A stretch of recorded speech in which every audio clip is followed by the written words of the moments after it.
Hi friends, welcome back to Mazhathulli creations. ഈ channel നിങ്ങൾ ആദ്യമായിട്ടാണ് കാണുന്നതെങ്കിൽ സബ്സ്ക്രൈബ് ചെയ്യാൻ മറക്കല്ലേ.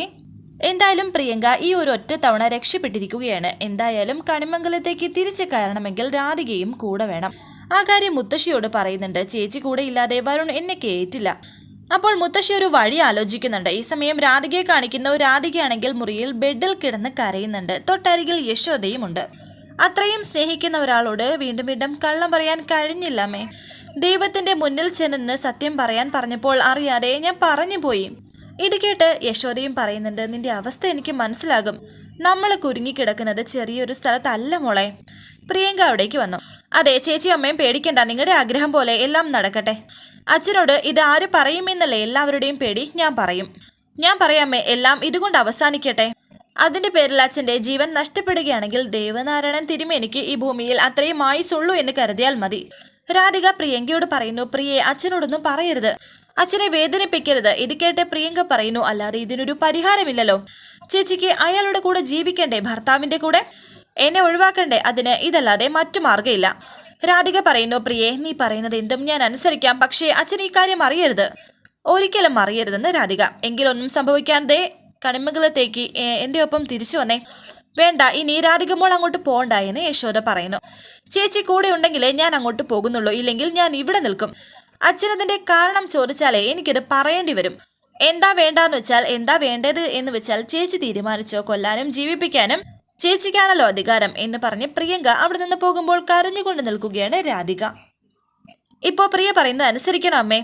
അമ്മേ, എനിക്ക് എൻ്റെ അച്ഛനെ വേണം. എന്നെ വളർത്തി വലുതാക്കിയ ആ വലിയ മനുഷ്യനെ ഇല്ലാതാക്കാൻ എനിക്ക് കഴിയില്ല. ഗതികെട്ടവളാണ് അമ്മയുടെ മകള്. പ്രസവിച്ച അമ്മ വലിച്ചെറിഞ്ഞത് മുതൽ ജീവിതത്തിൽ ഒപ്പം കൂടിയ ഗതികേട് ഇതുവരെ പൊതിഞ്ഞു കെട്ടിക്കൊണ്ട് നടക്കുക അമ്മേ എന്നൊക്കെ കരഞ്ഞുകൊണ്ട് രാധിക പറയുന്നു. ഇതേ സമയം മുത്തശ്ശി പ്രിയങ്കയോട് പറയുന്നു, നീ എന്ത് മണ്ടത്തരമാ മോളെ കാണിക്കുന്നത്? നീ എന്തിനാ അവളെയും കൂട്ടി കണിമംഗലത്ത് പോകുന്നത്, അതും അവന്റെ മുന്നിലേക്ക്? ഞാനത് ആലോചിക്കാതെ പറഞ്ഞതല്ല. ചേച്ചി കൂടെ ഉണ്ടെങ്കിൽ വരുൺ എന്നെ അവിടെ കേറ്റു. പിന്നെ ഞാനിപ്പോ കണിമംഗലത്ത് നിൽക്കുന്നത് വരുണിന്റെ തണലിലല്ല, വരുണിന്റെ അമ്മയുടെ തണലിലാണ്. ആ അമ്മ ഒരു കാര്യം തീരുമാനിച്ചിട്ടുണ്ട്, വരുണിനെയും രാധികയും തമ്മിൽ അകറ്റണമെന്ന്. അതിനുള്ള ജോലി അവിടെയുള്ളവർ ചെയ്യുന്നുണ്ട്. ഇത് കേട്ട് മുത്തശ്ശി പറയുന്നു, അപ്പോ നിനക്ക് കരയിലിരുന്ന് കൈ നനയാതെ മീൻ പിടിക്കാം. കൊള്ളാമിടി മോളെ, നിന്റെ ഈ ചിന്ത കൊള്ളാം. നീ ശ്രദ്ധിക്കണം, കിട്ടുന്ന ഓരോ അവസരത്തിലും കണിമംഗലത്തുകാരുടെ മുന്നിൽ അവളെ തെറ്റുകാരിയാക്കി മാറ്റണം. ഒടുവിൽ അവിടെ എല്ലാവരും അവളെ വെറുക്കുന്ന ഒരു അവസ്ഥ വന്നാൽ അവരെ വെറുക്കുന്ന അവൾ പിന്നെ ആറ്റുവാശ്ശേരിയിലേക്ക് വരില്ല, ഏതെങ്കിലും കായലിലേക്കോ റെയിൽവേ ട്രാക്കിലേക്കോ നടക്കും.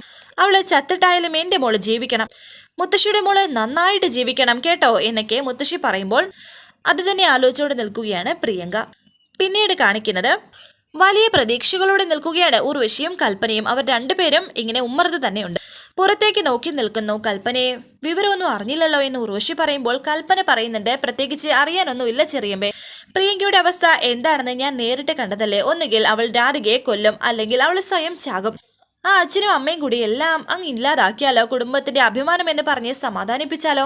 അത് കഴിഞ്ഞാലും പ്രിയങ്ക നമ്മുടെ മുന്നിലേക്കല്ലേ വരുന്നത്, അവള് നമ്മൾ പറയുന്നതേ കേൾക്കൂ. അത് സത്യമാണ്, നമുക്ക് പ്രിയങ്കയെ ഒന്ന് വിളിച്ചു നോക്കണോ എന്ന് ഉർവശി. വേണ്ട, നമുക്ക് വെയിറ്റ് ചെയ്യാമെന്ന് കൽപ്പന. അവിടേക്ക് ഇപ്പോൾ വരുൺ വരുന്നുണ്ട് കാറുമായിട്ട്. വരുൺ കാറിൽ നിന്നും ഇറങ്ങി. ദേഷ്യത്തോടെ വരുൺ അവരെ നോക്കുന്നു. രാധിക എവിടെയെന്ന് ചോദിക്കുന്നു. നീ രാധികയുമായിട്ടല്ലേ ഇവിടുന്ന് പോയത് എന്ന് ഉർവശി ചോദിക്കുമ്പോൾ കൽപ്പന പറയുന്നുണ്ട്, നീ എവിടെ പോയി, എന്താ വല്ലാതിരിക്കുന്നത്? തമ്മിൽ തല്ലിച്ച് ചോര കുടിക്കുന്നതേ കുറുക്കന്മാരുടെ പരിപാടിയാ, കാത്തു നിന്നോ ചൂട് ചോര തന്നെ കിട്ടും എന്ന് പറഞ്ഞ് വരുൺ അകത്തേക്ക് പോകുന്നു. ചെറിയ മെയിനി സംശയിക്കേണ്ട കാര്യമില്ല, അവിടെ എന്തോ കാര്യമായി നടന്നിട്ടുണ്ട്. അതാണ് അവന് ഇത്രയും സങ്കടം എന്നൊക്കെ ഇങ്ങനെ ഉർവശി കൽപ്പന പറയുന്നുണ്ട്. ചെയ്യുന്നവർക്കൊന്നും ടെൻഷനില്ല, കാത്തു നിൽക്കുന്നവരല്ലേ ടെൻഷൻ അടിക്കുന്നത് എന്നൊക്കെ ഇങ്ങനെ ഉർവശിയും പറയുന്നു. ഇഷ്ടപ്പെട്ടിരുന്നവളും കൂടെ ഉണ്ടായിരുന്നവളും പോയി, അതിന് അപ്പുറത്തേക്കൊന്നും നടന്നിട്ടില്ലെന്ന് കൽപ്പന പറയുന്നു. ഇതേസമയം യശോദയെ കാണിക്കുന്നുണ്ട്. ടെൻഷനോടെ യശോദ ഇരിക്കുന്നു. തൊട്ടരികിൽ മുത്തശ്ശിയും. രഹസ്യം സൂക്ഷിക്കാൻ പഠിപ്പിച്ചും ഭീഷണിപ്പെടുത്തിയും അവളെ തിരിച്ചയച്ചു. പക്ഷെ അത് ശാശ്വതമാണോ അമ്മേ? നമുക്ക് പ്രിയങ്ക മോളെ നിർബന്ധിക്കാൻ പറ്റും, രാധിക മോളെ അനുസരിപ്പിക്കാനും കഴിയും. പക്ഷെ വരുണിന്റെ കാര്യം? ഇന്നു മുതൽ നീ പ്രിയങ്കയുമായി ജീവിക്കണമെന്ന് എഴുതി കൊടുത്താൽ അത് അവൻ അനുസരിക്കുമോ? മുത്തശ്ശി പറയുന്നു, യശോദേ, ഞാൻ ഒരുപാട് തലമുറകൾ കണ്ടവളാണ്. ഇഷ്ടമില്ലാത്ത സ്ത്രീകളെ പുരുഷന്മാർ വിവാഹം കഴിക്കുന്നതും ഇഷ്ടമില്ലാത്ത പുരുഷനെ സ്ത്രീ ഏൽക്കേണ്ടി വന്നതും ആദ്യമായിട്ടല്ല ഞാൻ കാണുന്നത്. അങ്ങനെയുള്ളവർ എല്ലാ കാലത്തും പിരിഞ്ഞ് ജീവിച്ചിട്ടുണ്ടോ? ഇല്ല. സാഹചര്യങ്ങൾ അവരെ അടുപ്പിക്കും, ഒന്നിച്ച് ജീവിപ്പിക്കും. വരുണിന്റെയും പ്രിയങ്കയുടെയും കാര്യത്തിൽ എനിക്ക് ആ വിശ്വാസമുണ്ട്. അമ്മ പറയുന്നത് പഴയ കാലത്തെ കാര്യമാണ്. മുതിർന്നവർ പറയുന്നതിനപ്പുറത്തേക്ക് ഒരു വാക്കുപോലും ചലിക്കാത്ത തലമുറ. വരുണും പ്രിയങ്കയും ജീവിക്കുന്നത് ആ ഒരു തലമുറയിലല്ല എന്ന് യശോദ. തലമുറകൾ ഏതായാലും ബുദ്ധിയുള്ളവരാണ് ഈ കാര്യം തീരുമാനിക്കുന്നതും നടപ്പിലാക്കുന്നതും. ഒരു കാര്യം നീ ഓർത്തോ, രാധികയെക്കുറിച്ച് നീ എന്തൊക്കെ പറഞ്ഞു നടന്നാലും പ്രസംഗിച്ചാലും നീ പ്രസവിച്ച ഒരു മകളെ ഉള്ളൂ നിനക്ക്. അത് നമ്മുടെ പ്രിയങ്കയാണ്. അവളുടെ ജീവിതത്തിന് വേണ്ടിയിട്ടാണ് നീ എന്തും ചെയ്യേണ്ടത്. യശോദ പറയുന്നു, അമ്മയുടെ കണക്കുകളല്ലല്ലോ എന്റെ മനസ്സിലുള്ളത്. അമ്മ എന്തൊക്കെ പറഞ്ഞാലും രാധിക എന്റെ അനിയാകില്ല. എന്നെ ആദ്യം അമ്മയെന്ന് വിളിച്ചവൾ, എന്നെ ആദ്യം ചേർത്ത് പിടിച്ചവൾ.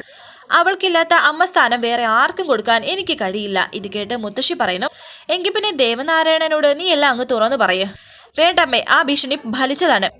അതിന്റെ പേരിലാണ് ഒരു അടിമയെ പോലെ പ്രിയങ്കയോടൊപ്പം രാധിക കണിമംഗലത്തേക്ക് പോയിരിക്കുന്നത്. ഇനി ആ ഒരു കാര്യം അമ്മ എടുത്ത് പ്രയോഗിക്കേണ്ട, നാണക്കേടാണ്. അതൊക്കെ സംഭവിച്ച ദിവസം പ്രതികരിക്കുമായിരുന്നു ഞാൻ. മറന്നു കളഞ്ഞത് എന്റെ തെറ്റാണ്. ഇനിയെല്ലാം ഈശ്വരൻ തീരുമാനിക്കട്ടെ എന്ന് പറഞ്ഞിട്ട് യശോദ അകത്തേക്ക് പോകുമ്പോൾ മുത്തശ്ശി അതിനെപ്പറ്റി ആലോചിക്കുന്നു. പിന്നീട് കാണിക്കുന്നത് കണിമംഗലം. വരുണാണെങ്കിൽ വിഷമത്തോടെ കിടക്കുന്നുണ്ട്. മുത്തശ്ശി എവിടേക്ക് വന്നു. മോനേടാ, എനിക്ക് നിന്റെ കിടപ്പ് കാണുമ്പോഴായി ദേഷ്യം. എന്തിനാ എല്ലാം നഷ്ടപ്പെട്ടത് പോയതുപോലെ ഈ കിടപ്പ്? എനിക്ക് ഇങ്ങനെ ചോദിക്കുമ്പോൾ വരുൺ പറയുന്നുണ്ട്, നഷ്ടപ്പെട്ടില്ലേ, എല്ലാം കൂടി അവസാനിച്ചില്ലേ, ആദ്യം നീ ഒന്ന് എന്നേക്കേ, എന്നിട്ട് എല്ലാം കൂടി ഒന്ന് ആലോചിക്കേ എന്നൊക്കെ വരുണിനോട് മുത്തശ്ശി പറയുന്നു. വരുൺ അവിടെ എഴുന്നേറ്റിരുന്നു. ഇത്രയും കാലം നീ എന്തിനു വേണ്ടിയിട്ടാ ശ്രമിച്ചുകൊണ്ടിരുന്നത്? അവളുടെ മനസ്സിൽ നിന്നോടുള്ള ഇഷ്ടമുണ്ടോ എന്നറിയാൻ അത് അവൾ പറഞ്ഞില്ലേ എന്ന് പറയുമ്പോൾ പറഞ്ഞു എന്ന് വരുൺ. അവളെ താലി കെട്ടിയത് നീയാണ്, അവളുടെ ഭർത്താവാണ് നീ എന്ന് പറഞ്ഞോ, പിന്നെ നീ എന്തിനാ പേടിക്കുന്നത്? ആറ്റുവാശ്ശേരി പോയി നീയാണ് എന്റെ ഭാര്യ എന്ന് പറയുമ്പോൾ പ്രിയങ്ക ഇവിടം വിട്ട് ഇതാണ് നിന്റെ ഭാര്യ എന്ന് അവർ തന്നയക്കും നീ വിചാരിച്ചോ? ഈ ഒരു സംഭവം ആ കുടുംബത്തിലുണ്ടാക്കിയിരിക്കുന്ന ടെൻഷൻ എന്താണെന്ന് നിനക്ക് മനസ്സിലാവോ? നീ നിന്നെക്കുറിച്ച് മാത്രം ചിന്തിക്കുന്നുണ്ടാ നിനക്കത് മനസ്സിലാകാത്തത് എന്ന് മുത്തശ്ശി.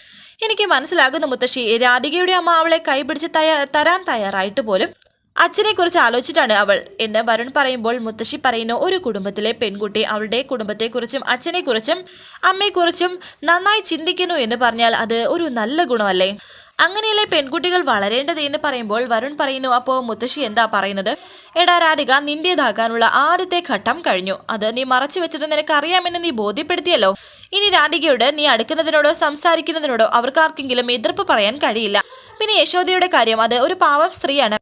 ഇത്രയും കാലം അവരെ ഒരു കാര്യം ഭർത്താവിൽ നിന്നും മറച്ചു വെച്ചത് തന്നെ അത്ഭുതമാണ്. ഇനിയിപ്പോൾ ഇത് കൂടി കഴിഞ്ഞ നിലയ്ക്ക് കൃത്യമായ ഒരു അവസരം വന്നാൽ ദേവനാരായണൻ തിരുമേനിയോട് അവർ അത് തുറന്ന് പറഞ്ഞിരിക്കും. അങ്ങനെ പറഞ്ഞാൽ ആ നിമിഷം അവര് ഒരു ഉചിതമായ തീരുമാനമെടുക്കും. ആ മനുഷ്യൻ എത്രയോ ആളുകൾക്ക് പൂജിച്ചെടുത്ത പവിത്രമായ താലി കൈമാറിയ ആളാണ്. അതിനെ മഹത്വം പറഞ്ഞു കൊടുത്തിട്ടുള്ള ആളാണ്. സ്വന്തം മകളുടെ കഴുത്തിൽ കിടക്കുന്ന താലിയോട് ആ ഉത്തരവാദിത്തം അയാൾ കാണിക്കില്ലേ എന്ന് പറയുന്നു. ഇത് കേട്ട് വരുൺ പറയുന്നു, മുത്തശ്ശിയുടെ സംസാരം കേട്ടാൽ ഒരു പ്രശ്നമില്ലെന്ന് തോന്നുമല്ലോ. ഒരു പ്രശ്നമില്ല, അതുകൊണ്ടായി പറയുന്നത്. എടാ, ഒന്നുമില്ലായ്മയിൽ കിടന്ന് നീന്തിയിരുന്ന നിനക്ക് പിടിച്ചു കയറാൻ ഒരു കച്ചിത്തുരുമ്പ് കിട്ടിയില്ലേ? അത് ദൈവം തന്നതാണ്. അവള് പ്രാർത്ഥിക്കുന്ന ദൈവം. നിന്റെ സ്ഥാനത്ത് ഞാനായിരുന്നെങ്കിൽ എന്താ ചെയ്യാന്നറിയാമോ? എന്റെ പെണ്ണ് എന്നെ സ്നേഹിക്കുന്നുണ്ട്, പക്ഷേ അവള് ചില തടങ്കലിലാണ്. അത് മാറുന്നത് വരെ അവളെ വേദനിപ്പിക്കാതെ ഞാനും സ്വയം വേദനിപ്പിക്കാതെ കാത്തിരിക്കും. അല്ലാതെ തളർന്നു കിട്ടാനും മോങ്ങാനും എന്നെ കിട്ടില്ല.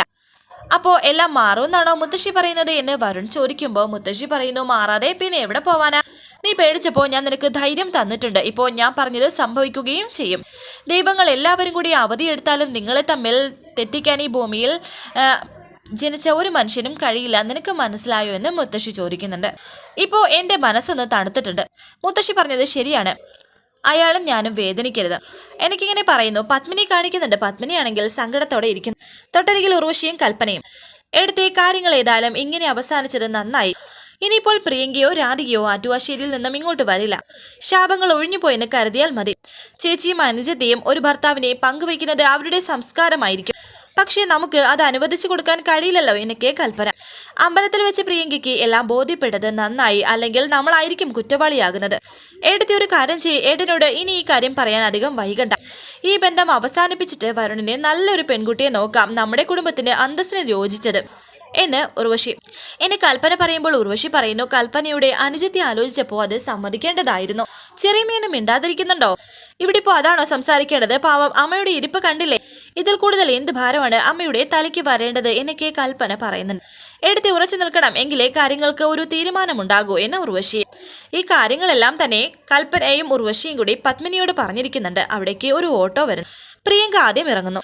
പ്രിയങ്കയോടൊപ്പം രാധികയെ കണ്ടപ്പോൾ കൽപ്പനയും ഉർവശിയും ഒക്കെ ആകെ അങ്ങ് ടെൻഷനാകുന്നു. ദേ അങ്ങ് ആ രാധികയും പ്രിയങ്കയും ഒരുമിച്ച് കയറി ഇങ്ങോട്ട് വന്നിരിക്കുന്നു അമ്മേ എന്ന് കൽപ്പന പറയുമ്പോൾ ഞെട്ടി നിൽക്കുകയാണ് പത്മിനിയും. ഇതെന്താ വീണ്ടും അവർ ഒന്നിച്ചിങ്ങോട്ട് വന്നത് എന്ന് പറയുന്നു. പ്രിയങ്കയാണെങ്കിൽ രാധികയുടെ കൈപിടിച്ച് വലിച്ചുകൊണ്ടാണ് അകത്തേക്ക് വരുന്നത്. അകത്തേക്ക് കയറാൻ തുടങ്ങുമ്പോൾ ഉർവശി അവരോട് പറയുന്നുണ്ട്, നിക്ക്, സംസാരിക്കാൻ എന്തെങ്കിലും ഉണ്ടെങ്കിൽ പുറത്തു നിന്ന് സംസാരിച്ചാൽ മതിയെന്ന് ഉർവശി പറയുന്നുണ്ട് അവരോട്. എന്താ ചെറിയമ്മേ കാര്യമെന്ന് പ്രിയങ്ക ചോദിക്കുമ്പോൾ ഉർവശി പറയുന്നു, നീ എന്താ പൊട്ടം കളിക്കുവാണോ? കൽപ്പനയും നീയും അമ്പലത്തിലേക്ക് പോയപ്പോൾ കാണേണ്ടത് നീ കണ്ടതല്ലേ, പിന്നെ എന്തിനാ ഈ നാട്യം? ചേച്ചിയുടെ മനസ്സിൽ വരുണിനോട് ഒരു താല്പര്യമില്ല. വരുണാണ് ചേച്ചിയെ ബുദ്ധിമുട്ടിക്കുന്നത്. പുതിയ കള്ളക്കഥയുമായിട്ട് അച്ഛനും അമ്മയും രണ്ടുപേരെയും ഇറക്കി വിട്ടതായിരിക്കും അല്ലേ എന്ന് കൽപ്പന. അമ്മ ഇവള് പറയുന്നത് വിശ്വസിക്കരുത് എന്ന് കൽപ്പന അമ്മയോട് പറയുന്നു. അമ്മ ഞാൻ പറഞ്ഞത് സത്യം. അമ്മയും ചെറിയമ്മയും ഏട്ടത്തിയും പറയുന്നത് പോലെ വരുണിനെയും വെറുപ്പിച്ചകറ്റാനും എന്നെയും വരുണിനെയും ഒന്നിപ്പിക്കാനാണ് ചേച്ചി എൻ്റെ കൂടെ ഇപ്പോൾ വന്നിരിക്കുന്നത്. ഇതൊക്കെ കേട്ടിട്ട് എനിക്ക് ഭ്രാന്ത് പിടിക്കാണ്. നാണമുണ്ടോടി നിനക്ക്? അതോ ഭർത്താവിനെ പങ്കുവെച്ചോളാൻ അച്ഛൻ നിങ്ങളെ രണ്ടുപേരെയും അനുഗ്രഹിച്ചു വിട്ടതാണോ എന്നെ ഉർവശി പറയുന്നത് കേട്ട് ആകെ വല്ലാത്തൊരു അവസ്ഥയിൽ നിൽക്കുകയാണ് ബാക്കിയുള്ളവർ. ഞാനൊന്നും പറയുന്നില്ല, പക്ഷേ ഈ തിരിച്ചുവരവ് അത്ര നല്ലതിനല്ല. കണിമംഗലത്തിന്റെ ഉത്തരത്തിൽ ആരൊക്കെ കെട്ടിത്തൂങ്ങി ആടുമെന്ന് വൈകാതെ നമുക്ക് കാണാം എന്ന് പറഞ്ഞ് ദേഷ്യത്തോടെ ഉർവശി അകത്തേക്ക് പോയി. പ്രിയങ്കയെ കുറച്ചുകൂടി അഭിമാനബോധം നിനക്ക് ഉണ്ടാവുമെന്നാണ് ഞാൻ വിചാരിച്ചത്. എന്തായാലും എനിക്കൊരു കാര്യം വ്യക്തമായി. നിന്റെയും നിന്റെ കുടുംബത്തിന്റെയും ആഗ്രഹം നിനക്ക് നല്ലൊരു ഭാര്യ ഭർത്തൃ ബന്ധമല്ല. എല്ലാം കൈവിട്ടു പോകുമെന്ന പേടി കൊണ്ടാണ് നീ ഇവിടെയും കൊണ്ട് ഇങ്ങോട്ട് വന്നത്. ഇനി ഞാനൊന്ന് നിന്നെ കൺമുന്നിൽ കാണിക്കേണ്ട ആവശ്യമില്ല. കുപ്പയിലിടാനുള്ള ചവറ് പോലെ കണിമംഗലത്ത് നിന്ന് വരുൺ നിന്നെ വലിച്ചെറിയും പുല്ലുപോലെ. അതാണ് സംഭവിക്കാൻ പോകുന്നത്. ഇത് എല്ലാം കേട്ട് വിഷമത്തോടെ രാധിക നിൽക്കുന്നുണ്ട്. വരാനിരിക്കുന്ന പുതുപുത്തൻ എപ്പിസോഡുമായി വീണ്ടും കാണാം. Thank you for watching. Please subscribe, like, share my channel.